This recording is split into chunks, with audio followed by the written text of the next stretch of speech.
So, syempre, wala naman mawawala kung susubukan natin. Ang mahalaga, nasubukan natin.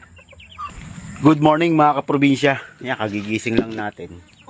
So, may nabasa akong comment na ang sabi, para daw mapaamo yung manok na labuyo, pakainin ko daw sa palad. So, sakto-sakto, ngayong umaga, susubukan natin yung para pamamaraan na yan. So, yan. Shoutout sa nag-comment na yan. So, sakto-sakto, di pa tayo nagpapakain eh. Papakainin natin sa palad.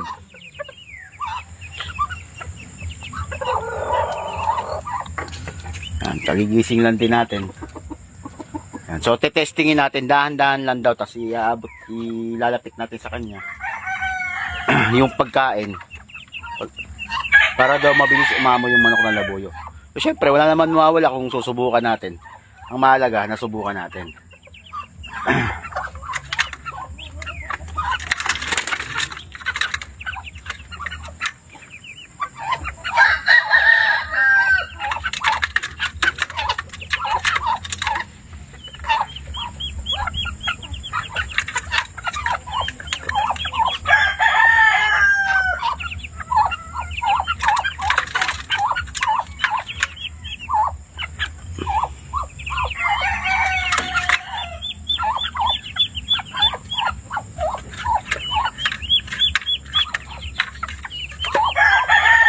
Parang wa-effect mga kaprobinsya.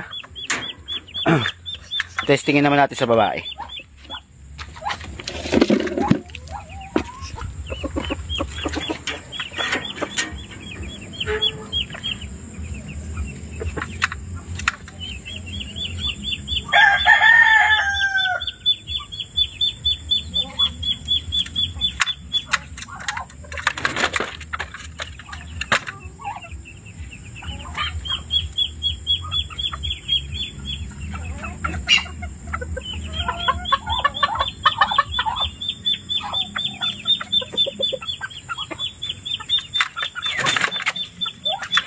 So, parang ganun din mga kaprobinsya.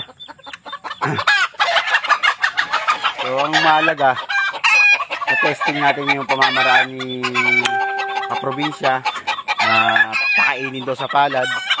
So, parang wa-effect mga kaprobinsya. Isang paraan na lang talaga yung ating dapat gawin talaga mga kaprobinsya. Hawakan siya araw-araw, tapos pagising sa umaga, yung pinaglumugan, ipapainom natin sa kanya. So yun lang mga kaprobinsya, ang mahalaga na testing natin yung sinasabi ng kaprobinsya na pakainin sa palad. So parang negative tayo dun kasi masyado silang mailap talaga eh. So ang gagawin na lang talaga natin ay yung hawakan siya araw-araw, imasimasin. Tapos, pagising sa umaga, yung pinagmumugan, papainom natin sa kanya. Kasi subok na talaga yun eh, dito sa lugar namin eh. So yun lang mga kaprobinsya. Magandang araw po sa inyo lahat.